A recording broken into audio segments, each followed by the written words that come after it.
Is it a money pit or a great investment? We get some different takes on this on today's podcast. Anna and Walter are young, single, and in love.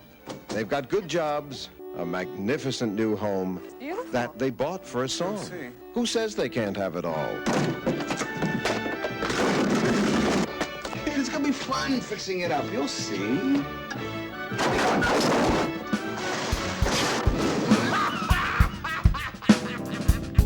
This is the Cleveland Real Estate Investor Podcast. On this episode, Mike Reilly and Brook Reilly discuss the major decision of buying a home.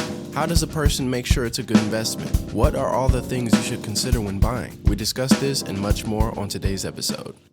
But first, a word from our sponsor. If you've been listening to this podcast, then you understand or should understand the pitfalls of investing in Cleveland real estate. Say you're looking for an investment property to rent, and these are the things that could happen and often do. You overpay for a house, and it's in the ghetto. Then you find that it's a money pit with endless surprise repairs. Your hapless property manager, who may be the brother-in-law of the realtor, gets a tenant who after 3 months stops paying the rent. Then the toilet explodes, and you have nobody to repair it because, guess what? The property manager is not answering the phone. Yep, that's the ugly side of the Cleveland real estate market. But we have a solution. Buy one of our properties. It's been inspected. It's been vetted. It's in a rock-solid part of town. It comes with a Gold Star tenant paying top dollar rent, and we manage it. Call us at 216-371-8160 if you're interested. Hi, everybody.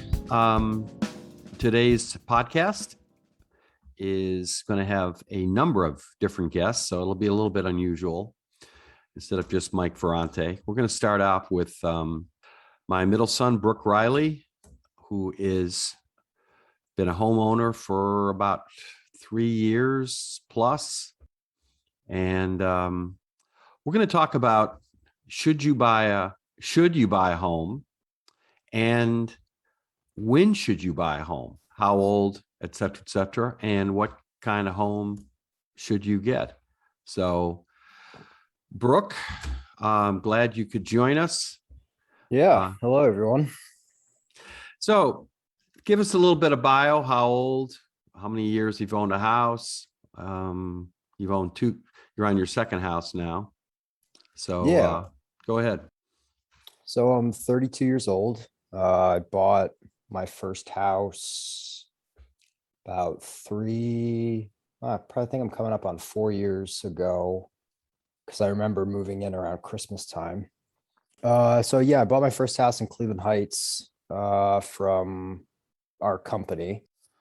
So I knew the house, I kind of knew all the, I knew like the layout of it, some of the repairs that we did. And then I sold that house last summer, like the tail end of summer. And I bought a Rockefeller house in the historical Forest Hill neighborhood. So yeah, I've been living here since about last August. So two totally different types of homes, style of homes, size, neighborhood, but both were great homes. Well, the first house you bought, the one on Kingston, I'm sure listeners are saying, yeah, your dad kind of teed it up for you. And but that was really a win-win, because that's a perfect house as a starter home. It was a very unusual house. It had 4 little bedrooms, 2-story, big backyard. And it turned out it wasn't one of our more profitable short-term rentals because of the smallness of the house. But for you and your girlfriend, now fiance, I mean, it's a perfect house for two. And plus you have dogs. There was a lot of room, fenced in yard, big fenced in yard for them to run around. And it was a super good area, the Royal Heights. You had the bread store down the street. You had the park. It wasn't that far away from work, 5-minute, car ride down the street. Yeah. So that was a good deal. And you sold the house just when things were starting to pick up in the market. Yeah, Tell us a part of me little kind of wished I waited a couple months, but things were warming up, but then a couple months later, 4 or 5 months later, they got white hot. yeah, but I knew it was good when Mike Ferrante, who was my realtor for that house, I think I had like 14 showings after being online for less than 4 or 5 hours. Yeah. So, but yeah, no, I agree. I know that we tried to sell that house originally before I bought it, and there wasn't a lot of interest because, like you said, the layout of the house was pretty unique. The ceilings on the second floor were super low. You know, there were there were two bedrooms on the first floor, full bath on the first floor, small kitchen. And then second floor was almost like a loft. So yeah, I agree. It was a pretty unique house. And when I put it on the market, I definitely had to do things to, kind of increase the appeal of it. So, I painted the outside, I painted the inside, I cleaned up the kitchen. Yeah, you put a lot of sweat equity into that. I remember, and it's not like it needed that because it was pretty updated, clean house, but you obviously stamped your identity on that house with the colors. Yeah, So and I definitely had to do things to make the second floor more appealing. So I put nice new carpet throughout the entire second floor. I made sure that the windows were nice and clean. The windows worked. The paint job looked well. The bathroom looked good. But it's like you said, it was a great starter home because I took a lot of the, oh, I wish I would have done that before I sold, or I wish I would have done this while I was living there, and I've kind of transferred that into my new house. right, right. Now you cashed out. You made a net profit, correct, on that? Yeah. Okay, so you didn't make a killing, but there was money left over, so you had a down payment, and you moved into. Now tell us this new house, and I will say that house was twice as big, if not 3 times as big as the house you were living in. So give our listeners a taste of what your house that you currently live in is about. Yeah, so it's one of the original Rockefeller homes. I think it's one of like 80 or 90 of these homes. It's the beautiful brick exterior. Half of it's brick, half of it's siding. It's got the slate roof. It's got the curved driveway with the carriage doors for the garage doors. It's 4 bedrooms, 3.5 baths, beautiful hardwood floors throughout. About halfway throughout, that's one of the next projects I'm going to be doing. It's got the old school windows, no fenced in backyard, but it just gives me an excuse to walk the dogs more. I mean, it's a great house. It's a one of a kind house. I mean, I don't think people really understand the Rockefeller mansions are all historic registered homes. And when you say old school windows, we're not talking about windows from the 60s. We're talking about windows from the 20s. These are steel windows, radiator heat. It's got a slate roof, but the slates are from England, so they're twice as big. I have copper gutters. It's brick. And the most important feature of the house is that it has steel I-beams in the foundation with poured plaster lath walls. So nobody's going to be knocking out a wall to expand a bedroom or kitchen in this house because the walls are like concrete. Oh yeah, I mean, I run into a bunch of issues when I'm trying to hang a single photo. Yeah, so you got to use tape. Yeah, and there's no cracks you don't get those settling cracks that you do in these new homes that are thrown up, these McMansions with drywall and the foundation shifting, hardwood floors throughout. And now your old house, the small house, had 4 bedrooms. This house has 4 bedrooms, but we're talking 4 big bedrooms, right? Yeah, and they're all on the second floor too. Yeah, and then you have a library. Yep, You the have- library where I'm at now, which is when I work, that's my little space. And Big- yeah, I've done a lot of projects so far since I've been here, and I've actually got next week my bathroom's being redone.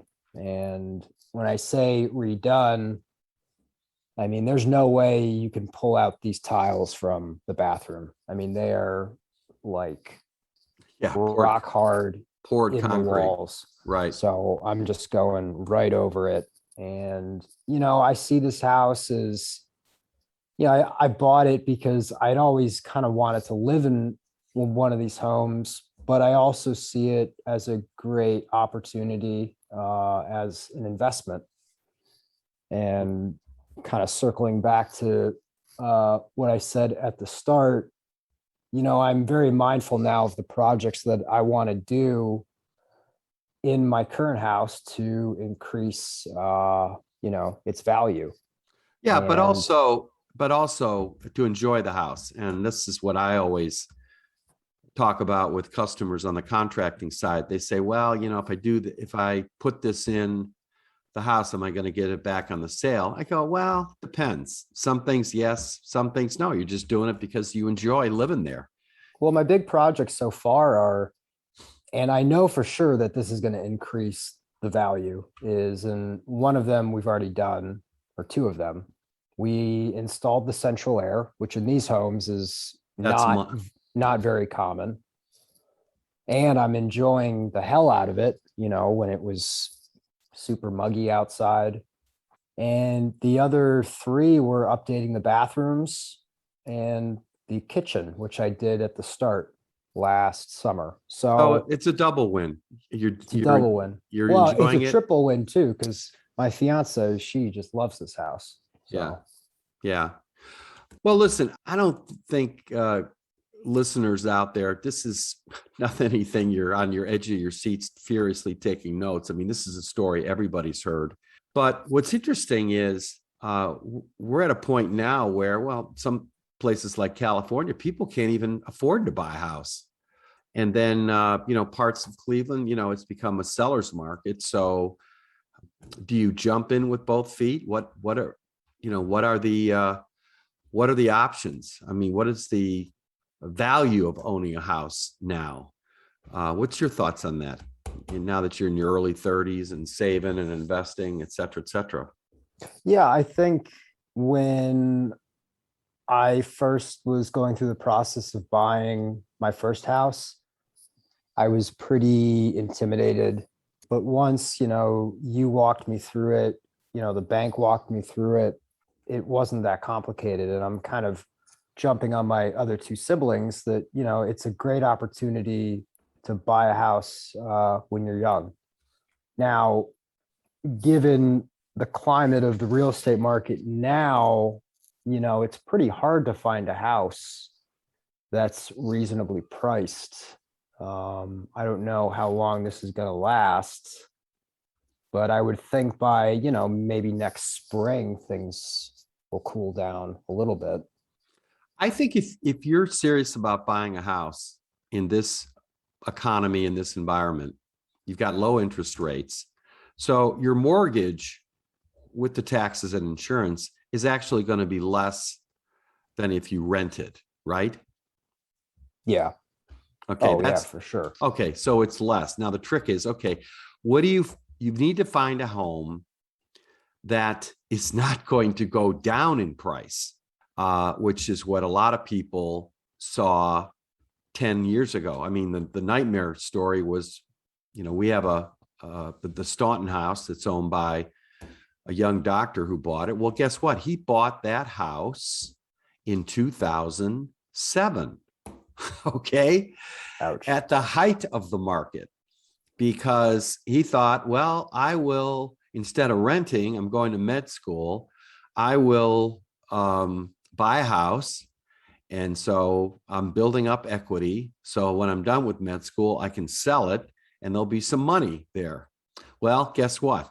When he graduated with $200,000 in school loans for medical school, he had to move to Kentucky because that's where he got matched. Believe it or not, he's a heart surgeon. So this great young guy has $200,000 in debt, and to sell his house, he would have had to write a check for $30,000. So he had to turn to rent. Now, that scarring process, that tales of terror that circulated in the housing market really turned off a lot of people to actually buying a house. And that's why the market just stagnated for 5, 6, 7, 8 years. People said, no way, I don't want to buy a house. What happens if it goes down in price? But in reality, that 2010, 2011, 2012, if you had bought housing there, I mean, you'd be sitting pretty. You would have doubled your money because you would have bought it at its low point. I think now people are realizing with COVID, work from home, that there is a lot of benefits to buying a house, but you have to be mindful of not overpaying, about buying in a neighborhood that instead of it going up in value is on the verge of turning into a slum and being torn down. So it's a real tricky prospect. I think the best play for people who are thinking of buying a house and who are young is to buy a house that needs fix up. Yeah, I agree. That's the key. Be prepared to buy a house that has dirty windows, needs landscaping, has a kitchen that has old beat up counters, bathrooms that are grungy and dirty and need a new vanity, and has tons of violations. Buy that house, because that house nobody wants still, even in this market, except for investors. Now, what you have to watch for are the houses that have structural problems where they're caving in. But buying a dirty house, ironically, that's the house I bought before you were born. And we've been there almost 40 years, 38, 39 years, my wife and I. And, but that would be the advice I would give somebody who's a first-time buyer. What's your thoughts? Yeah, no, I completely agree with that. Don't go for the house that's overly priced with a brand new spanking kitchen, new bathroom, finished basement, because it's just going to be probably, like a bidding war. You want to go for the house that needs some love, that's got a lot, a good amount of violations, outside doesn't look that great, because from another buyer's perspective, they're going to pass on even looking at that one and look for the house that's probably overly priced and looks a little more updated. Yeah, the homes that when you pull up on the curb and look at it, if it looks really bad, and if it's been on the market for 3 months, 2 months, that's the one you want to go after. Yeah. But it has to be in an okay neighborhood. So, and those houses are out there, but people in this environment just don't want to, they don't have the time. They don't have the expertise. They don't know how to, they've never done this kind of work, fix up work. But the reality is it's pretty easy to learn. That's what YouTube's about. Your thoughts?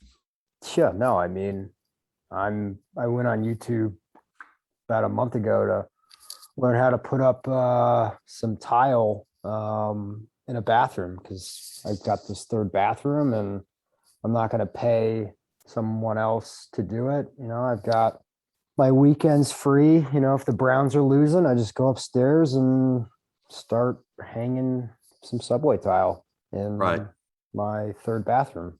Right. There you go. There's a skill you've learned. What have you done? What's your thoughts on landscaping? for a new house, for the house a person's moving in? I think this is a good example of, it's an investment that you're going to enjoy. That was kind of my summer investment in the house was, brought mom over, my fiance and I were outside. We did a bunch of, we put in new soil, nice new flowers, some lighting. And it's just something where, like, right now it's dark outside. It just looks beautiful.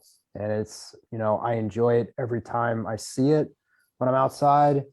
It's kind of, I think landscaping work I just love to do. I put on, a podcast and I'm just outside. It just feels good. And I know that when I do sell this house, that it only helps that, this guy, he took care of his lawn. He's got some flowers. He's got some rocks. Oh, these lights look nice. So, I mean, it's not going to make or break the potential sale, but it's definitely not going to hurt it. And it's something that, I like to look at. So here's another tip for you first-time buyers is there are homes out there that are in estate sales, and they will sell you the house and the furnishings, believe it or not. Keep that in mind. Now, maybe they're going to take the dining room table or the couch or the, the master 4-poster bed. I get that. But you'd be surprised homes where people said, you make them an offer and you say, hey, I'll take over the violations. Here's the cost. I mean, here's my offer. And then you say, and I would like you to, I want you to include the contents. And believe it or not, some people are going to say to themselves, hey, that's great because I don't have to move this stuff. I don't have to throw it out.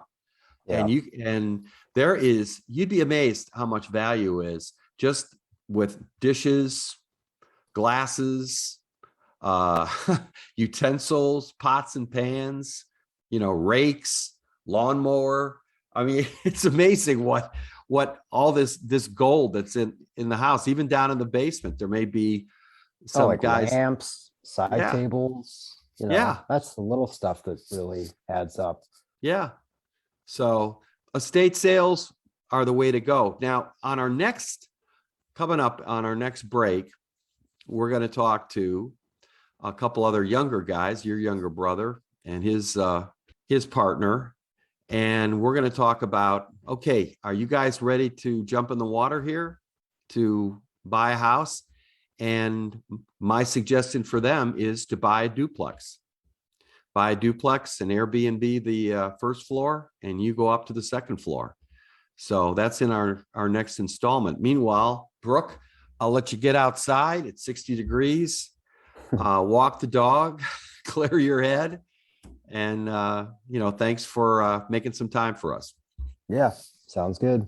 Okay. All right, everybody. We're going to take a break for a minute. We'll be back. Thank you for listening to the Cleveland Real Estate Investor Podcast. You can follow us on Instagram and Twitter at CleInvestorPod. You can also subscribe to us on YouTube for all of our audio and upcoming video. If you have any questions for us or topics you want to discuss or even just want to say hi, you can email us at theclevelandrealestateinvestor@gmail.com. All right, everybody, we're back from our break. And for part 2 of this, we bring in Mike Ferrante, my sidekick. Mike, how you doing? Fantastic. Always a pleasure to be here, Mike. Getting ready for another little snow event coming up tomorrow? Oh, I hadn't heard. Well, you know what they say in Cleveland, you get all 4 seasons in 1 week. That's right. So we started the week gray, cold, depressing after the Browns lost to New England. And then it warmed up, spring-like temperature, sunny, 50 on Tuesday. And then Wednesday, it spiked all the way to 70, kind of early summer. And then it cooled down, a fall day today. And then tomorrow, we get a little lake effect snow, a little 1 to 2 inch dusting. So never a dull moment. I know. Well, We're talking with Brooke, who you assisted in selling his house. And you're working with my youngest son, Travis, and his partner about purchasing a house. And we were both steering them into buying a duplex and then renting out the first floor as an Airbnb, because Travis works in the company. He has a lot of experience running the Airbnb side. So your thoughts? Yeah, it's kind of the path that I followed.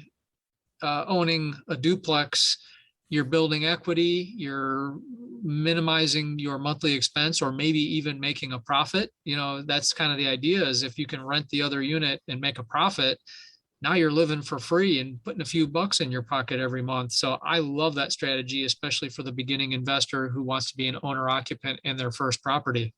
Well, let's run some numbers just let's just say we get a duplex in Cleveland Heights. Okay. And what are the duplexes going for normally? So you've got a lot of 2-bedroom, 1-bath duplexes. That's one category. And then you've got some bigger ones that are 3 or 4 bedrooms per unit. But even the little ones, they're renting for at least $850 to $950 per unit. The bigger ones could be as high as $1,000 to $1,400 per side. Okay, well, let's run some numbers, and our listeners at home can whip out their legal pads, and I'll just do this off the top of my head. But what are these, let's say duplex in the kind of Kensington, Meadowbrook area, close to the new upcoming hipster area of Cedar Lee. What are they usually going for? So those tend to be the 3-bedroom variety. And those are going to be, I would just call it $1,200 a side, or up and down. No, So to buy it, not to oh, rent to it. buy. Sure. So, right now the prices are up. You're probably looking at anything from high hundreds for something that needs work all the way up into the mid 200s.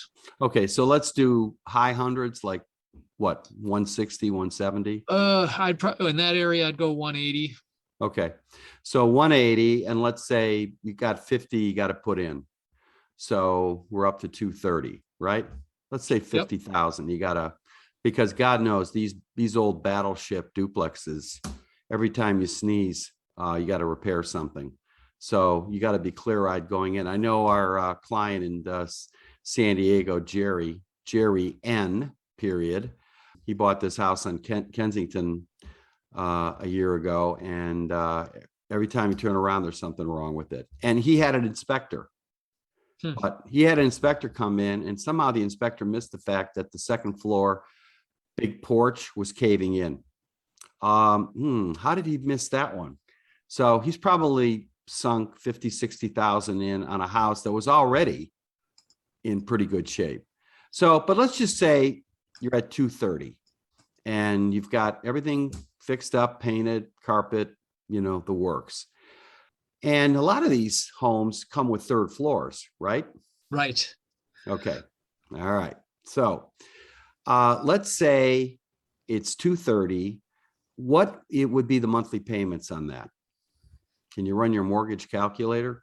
Yeah, I can give a ballpark here. Assuming you're putting a minimal amount down as an owner occupant, your mortgage with taxes and insurance are probably going to be, you're probably looking at $1,400 a month. That's with taxes, mortgage, and insurance? Yeah. Assuming, interest rate in the low to mid 3s. Okay. So you're sitting at 1,500. Let's just say, call it 1,500. All right.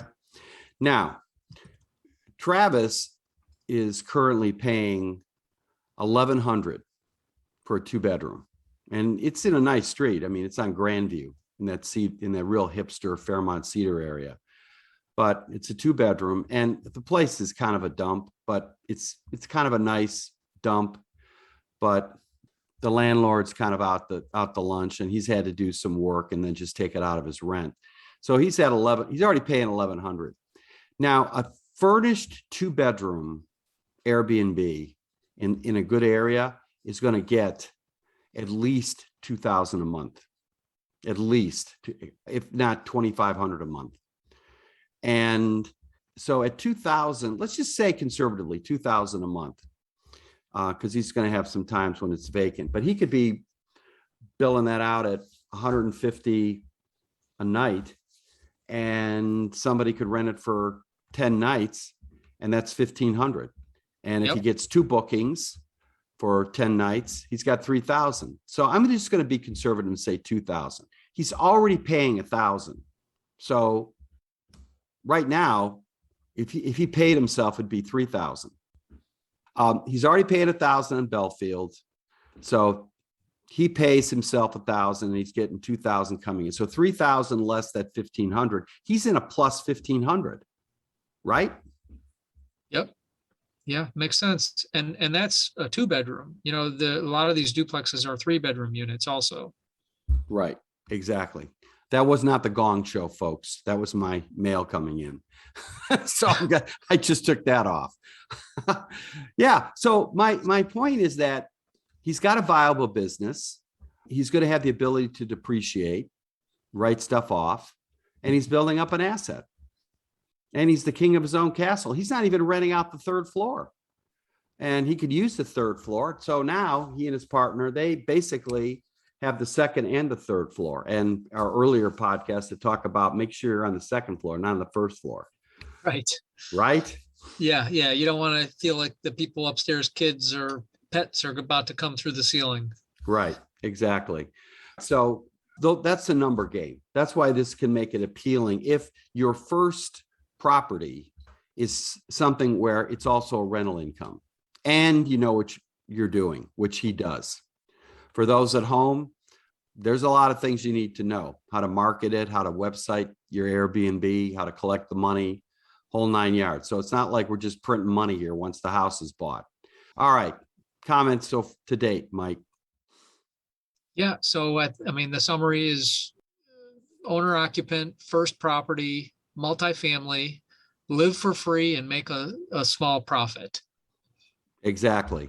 And then down the road, as you've built up equity and you've gotten your feet wet, you can then convert the 2nd floor to an Airbnb and off you go to your next house. Yeah. Yeah. That's exactly what I did. I lived in the duplex. When I was done living in the duplex, I rented the 2nd unit and moved to a single family. Okay, good. And I would think the winter time, as we approach the holidays, you're going to have some people that thought they would be getting in a bidding war for their duplex. Is it fair to say that there could be some buying opportunities? Definitely. So, Mike, you know, I love tracking the numbers, and the market time to sell, median market days on market, is rising. Not a lot, you know, but it's all the way up to, I think it was 16 days last time I checked. You know, normally we're in the 30 to 40 range, but we got as low as 10 days on the market. So things are already sitting on the market a tad longer. Number of transactions is down, and prices have dipped slightly. Not a crash. Please don't use the word crash, but prices are dipping slightly. Okay. I love it when you do your heat check. In fact, going forward, I think for 2022 podcasts, when we do heat check, we're going to have some sound effect. I'll think about it. I'll think about what that is. maybe like the Heat Miser music from the Year Without a Santa Claus. Well, one of my favorite podcasts, folks, is Rewatchables. That's Bill Simmons' Ringer Network. And I'll tell you, Bill Simmons to me is like, he's the Eric Clapton of podcasts. he's you know, they used to, when Clapton hit the rock scene in Britain in the 60s, somewhere there was this mythical chalk writing on the wall that said Clapton is God. So to me, Bill Simmons is the God of podcasts. So listen to the Rewatchables. Make that your 2nd favorite podcast after ours. So, all right. Now we've done our heat check, and let me ask you one final question, which is, I saw a house in Pepper Pike, which has been on the market for over 30 days. In fact, I think it's been on the market close to 60 days. And I'm looking at this house, and it's a dumpy looking house, but it's in a great location. Is that the time that you send in an offer that's like rock bottom? This is always a tricky question because we don't know the situation of the seller. There's two ways this could go. Scenario one is what you're saying. The seller might be panicking. The seller might be already moved to a new property, and there may be an opportunity to come in with an offer well below list price. Scenario two is the seller doesn't care.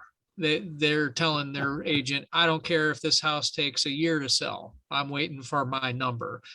So all you can do is try.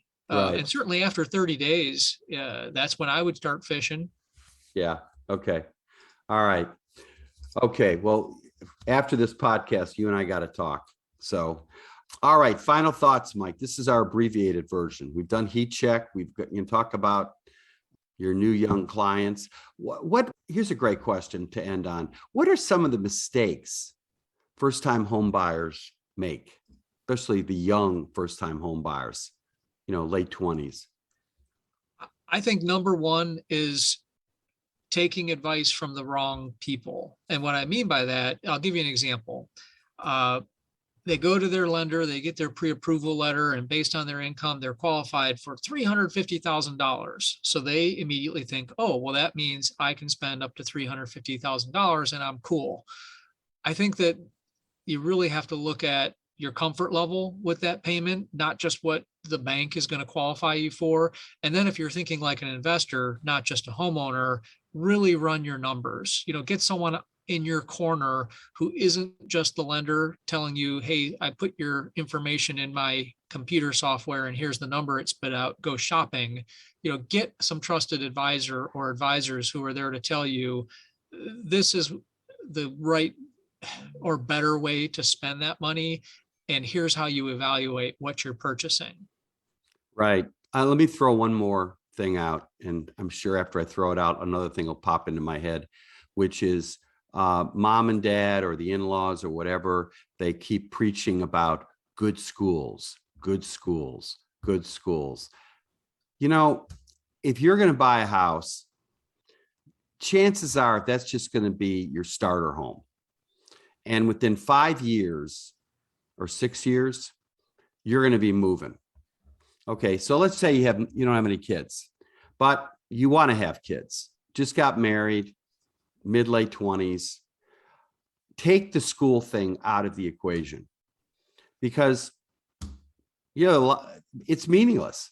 I mean, once you move in, once you get it fixed up or do, blah, blah, blah, blah, blah, maybe 2 years later, that first child arrives and they're not going to be looking at any serious schools until, they're 6 or 7. And, most of the schools in Cleveland Heights, my two older kids went to private school, but, Travis, he went to Cleveland Heights school up until 4th or 5th grade. He had a great education. So don't let the schools influence your decision about the house, and certainly buy a house that has dirty windows. Like we had talked with Brooke earlier, get the dirty windows, the landscaping, the carpet's old. I mean, if it's mangy, but structurally sound, that's the house you want to get. What do you think? So Mike, one of my favorite stories, years ago, walked into a house with my wife and it really smelled bad. And I took a deep breath and I looked at her and I said, do you smell that? And she's like, yeah, my God, what is that? And I said, money. No. You gotta take that line from The Big Short. You smell that? What's that smell? Opportunity. I haven't seen that one yet. Shame on me. But yeah, that's one of my favorite stories because it was an opportunity to make money. But I wanted to add on to your comment about the schools, Mike. Good schools are relative. So everyone talks about Solon schools, Beechwood, Orange. Yeah, Ohio ranks them very, very high. But when you're talking about tenants, you take a tenant who maybe their kids are going to Cleveland schools and they get an opportunity to move to a city like Garfield, Euclid, Cleveland Heights. To them, that's a huge upgrade in their school system. So just because they're not in the top 10 in the state, who cares? There's always someone who's looking at that property, that school system, that home that you're renting as an upgrade. Right. And that's who your target market is. Right. And I think the worst mistake young first home buyers can buy is when they buy too big of a house, too expensive a house. You know what? Just keep it simple. Keep your life simple. You don't need a McMansion. Because when you get that McMansion, guess what? You got to get a landscaper. You got to get this. You got to get this. And now it's an arms race where you're competing with the Joes, with the Joneses next door. And the reality is when you're first starting out, you want to solidify your finances. You want to make sure you don't have credit card debt. I mean, I know so many people that I've worked for over the years, and even though they're living large in some big house, boy, they don't have a lot of disposable cash. Their credit cards are maxed. They've got these expensive cars they're leasing. I mean, they're just barely covering their bills, or as my dad used to call it, their nut every month. And that is not a good place to be. Keep it simple. If you had to rent and you were paying $1,000 or $1,100, make sure your mortgage is somewhere around that. And you have money for the inevitable repairs, because it does happen. Yep. Great advice. So Uncle Mike and Uncle Mike are going to conclude with that little sermon, lecture, pep talk. And Mike, we're going to end, and we're going to talk about these other houses. Thanks, everybody. Coming up, when you meet my youngest son, Travis, and his partner, and we'll talk to the babes in woods. Thanks, Mike. All right. Thank you. Have a great one. Thank you for listening to the Cleveland Real Estate Investor Podcast. You can find all our episodes at www.reilly-properties.com, or you can find us on your favorite streaming services like Apple Podcasts, Spotify, SoundCloud, YouTube, and more.